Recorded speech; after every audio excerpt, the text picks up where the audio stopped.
Let's see this question. For a fixed amount of the gas, match the two columns. ठीक है, तो हमें चार ऑप्शंस दे रखे हैं, हमें मैच करना है. तो पहला ऑप्शन हमारा देख लेते हैं. सब में आप देख सकते हैं कि पीवी दे रखा है, इसमें वीटी दे रखा है, पीटी एंड टीपी. तो हमारे जो हमने लॉस पढ़े गैस के वो कुछ ना कुछ यहाँ पे अप्लाई करेंगे. ठीक है, तो हम अपना पहला ऑप्शन देख लेते हैं. पहले ऑप्शन में क्या बोला है, पीवी वर्सेस पी का ग्राफ दे रखा है. ठीक है, और आपको कुछ रिलेशंस दे रखे हैं वो हमें बताने हैं. तो अब हम देख सकते हैं, अगर मैं इसमें ही बात करूं, तो अगर मैं इस क्वेश्चन को करने के लिए हमें क्या करना होता है, एक चीज को हम कांस्टेंट मान लेते हैं. मैंने माना कि इस पॉइंट पर, ठीक है, ये वाला पॉइंट मैंने ले लिया, ये एक लाइन ले ली, तो इस टाइम पे हमारा जो प्रेशर है वो कांस्टेंट रह रहा है. अगर मेरा यहाँ पे प्रेशर क्या रह रहा है, कांस्टेंट रह रहा है, तो इससे हम देखकर क्या बोल सकते हैं, दैट V3 A के केस में बोलूंगी.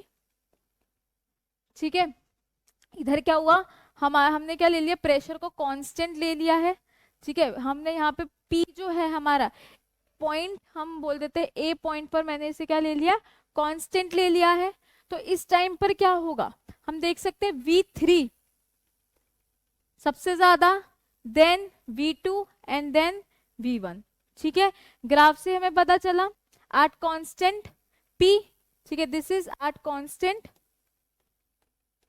P. इसको P एक्सटर्नली जैसे सिंपली P लिख लेते हैं. और अब ये रिलेशन देख लेते हैं, कहीं हमें दे रखा है तो V1 V2 V3 ये दे रखा है, बट हमारा जो रिलेशन आ रहा है वो कितना आ रहा है, V3 greater than V2 then V1. ठीक है, इससे हम ये भी कर सकते हैं कि हमारी जो डेंसिटी होती है वो होती है क्या, मास बाय वॉल्यूम. तो इससे हम क्या बोल सकते हैं, that density is inversely proportional to volume. ठीक है, तो वॉल्यूम ज्यादा तो डेंसिटी कम. तो अगर V3 की वॉल्यूम ज्यादा है, मतलब थर्ड वाले केस का वॉल्यूम ज्यादा है, तो इसकी डेंसिटी क्या हो जाएगी, कम हो जाएगी. तो हम क्या बोल सकते हैं, D3 D2 D1. ठीक है, तो ये जो हो जाएगा वो हमारा ऑप्शन नंबर कौन सा हो जाएगा, एस ऑप्शन हो जाएगा. ठीक है, तो हमारा जो ए का करेक्ट ऑप्शन आ रहा है वो कौन सा आ रहा है, एस आ रहा है. ठीक है, तो ऐसा हमारे कौन से ऑप्शन में दे रखा है, फर्स्ट में दे रखा है एंड सी में दे रखा है. अब हम चलते हैं हमारे सेकंड ऑप्शन पे.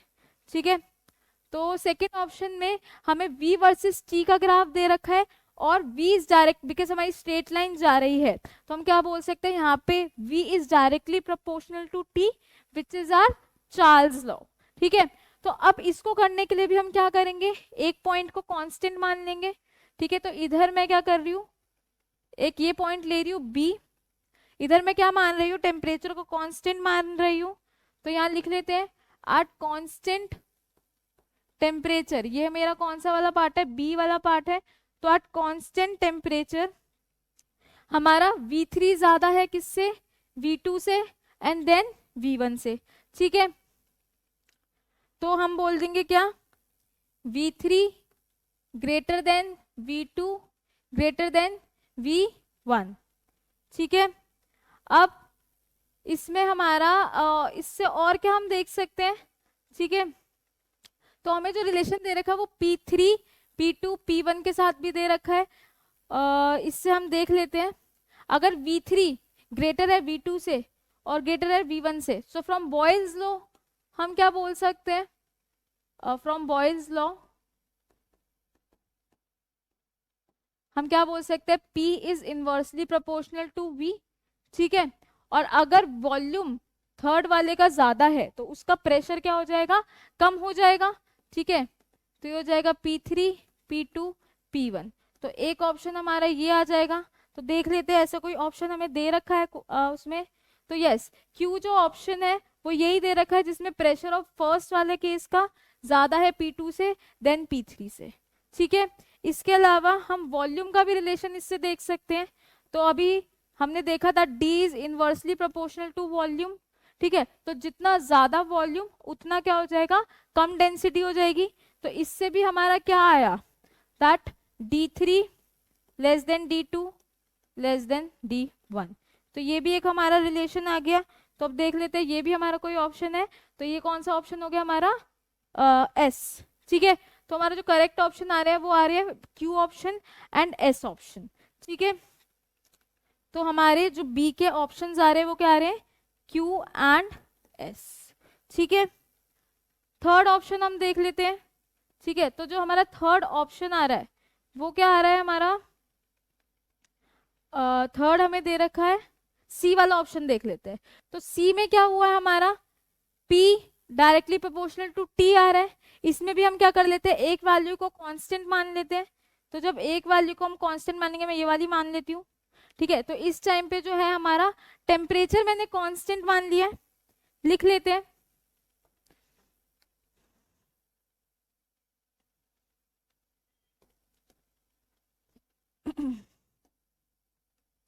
So at, this is our option number C, at constant temperature हम क्या देखेंगे कि जो हमारा V3 है, ठीक है, बट P का केस लेंगे, P3 ज्यादा है P2 से एंड देन P1 से।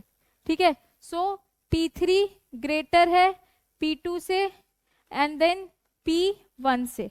हमने P3 वाला केस क्यों लिया, बिकॉज इस एक्सिस पे हमारे, हम यही वाला एक्सेस लेंगे ना, इसके अकॉर्डिंग ही तो हम कर रहे हैं कि P3 सबसे ज्यादा है। ठीक है, इस जब हमने टेम्परेचर को कांस्टेंट लिया तो उस टाइम पर हमारा P3 ज्यादा है P2 से एंड देन P1 से, तो इसलिए मैंने किसका रिलेशन लिया, P3 वाला लिया। सिमिलरली इसमें भी ऐसा ही हुआ था, हमने V वाला लिया था बिकॉज इस वाले टाइम पे हमारा एट कांस्टेंट T पे V3 ज्यादा था V2 से एंड V1 से। ठीक है, तो अब हम बात कर रहे थे इधर की, तो P3 ज्यादा है P2 से देन P1 से। ठीक है, तो इससे हमारा जो रिलेशन आएगा वो ये आ गया। ठीक है, ऐसा कोई ऑप्शन अगर हमें दे रखा है तो वो भी हो जाएगा। अगर फ्रॉम बॉयल्स लॉ से बात करूं मैं, अभी हमने देखा PV, P is directly inversely proportional to V होता है, तो P3 ज्यादा होगा तो V3 कम होगा, राइट। तो V2 और V1, तो मतलब कि V1 सबसे ज्यादा होगा। अब देख लेते हैं हमारा ऐसा कोई ऑप्शन पीछे मैच कर रहा है या नहीं। ठीक है, तो V1 हमारा ज्यादा होना चाहिए, ये करेक्ट ऑप्शन है, और P3 कम होना, P3 भी हमारा ज्यादा होना चाहिए था, तो Q ऑप्शन हमारा करेक्ट नहीं होगा, बट R ऑप्शन क्या हो जाएगा, हमारा करेक्ट ऑप्शन हो जाएगा। ठीक है, इसके अलावा अगर हम देखेंगे D वाला केस, ठीक है, तो D वाला केस नहीं होगा because density is inversely proportional to V। ठीक है, तो अगर डेंसिटी की बात करेंगे तो वो D3 की ज्यादा होगी, अगर V1 ग्रेटर होगा तो ये वाला ऑप्शन भी नहीं होगा। और T, तो V is directly proportional to T होता है। ठीक है, तो V1 ज्यादा है तो T1 भी ज्यादा होना चाहिए था, इसलिए सिर्फ हमारा R ऑप्शन ही करेक्ट है इस वाले पार्ट के लिए। ठीक है, तो C के लिए हमारा सिर्फ ऑप्शन नंबर कौन सा आ रहा है, R आ रहा है। ठीक है, लास्ट कोई ऑप्शन की हम बात कर लेते हैं। ठीक है, तो लास्ट ऑप्शन में हमसे क्या बोला गया है, यहाँ पे P और T के वर्सेस ग्राफ दे रखा है। अगर मैं क्या करूँ, सेम वही कॉन्सेप्ट में हर उस क्वेश्चन में लगा रही हूँ। मैं इस टाइम पे P को क्या कर रही हूँ, कांस्टेंट मान रही हूँ। तो इस जब P कांस्टेंट होगा तो हम क्या बोल सकते हैं, इस टाइम पे T3 ज्यादा होगा T2 से और T1 से। ठीक है, तो इससे हमारा क्या रिलेशन आएगा, एट, ये D वाले का है, एट कांस्टेंट प्रेशर हमारा T3 ज्यादा आ रहा है T2 से और T1 से। देख लेते हैं ऐसा कोई ऑप्शन हमें पेपर में दे रखा है, तो जो फर्स्ट ऑप्शन है P वो यही दे रखा है, T3 ग्रेटर है T2 से एंड देन T1 से। ठीक है, सेकेंड ऑप्शन देख लेते हैं। सेकेंड में अगर P is directly proportional to T होता है तो ये नहीं होना चाहिए, तो Q ऑप्शन तो हमारा करेक्ट नहीं होगा। थर्ड हमें दे रखा है क्या, V1 ग्रेटर है V2 से V3 से, तो V is directly proportional to T। ठीक है, तो हम क्या बोल सकते हैं, या फिर हम PV is equals to NRT से भी जाएंगे तो वही चीज आएगी, तो T3 ज्यादा है तो V3 भी ज्यादा होना चाहिए था। ठीक है, अब चौथा केस हम देख लेते हैं, क्या D डेंसिटी के साथ हम रिलेशन देख लेते हैं। तो फ्रॉम आइडियल गैस इक्वेशन हम क्या बोल सकते हैं, PV is equals to NRT। ठीक है, अब डेंसिटी का रिलेशन निकालना, तो डेंसिटी क्या होता है, मास बाय वॉल्यूम। इसको मैं लिख सकती हूँ मास अपॉन में molar mass, RT। P V को भी इधर ले आती हूँ, ठीक है। तो यह मास बाय वॉल्यूम जो हो जाएगा वो D by M R T हो जाएगा।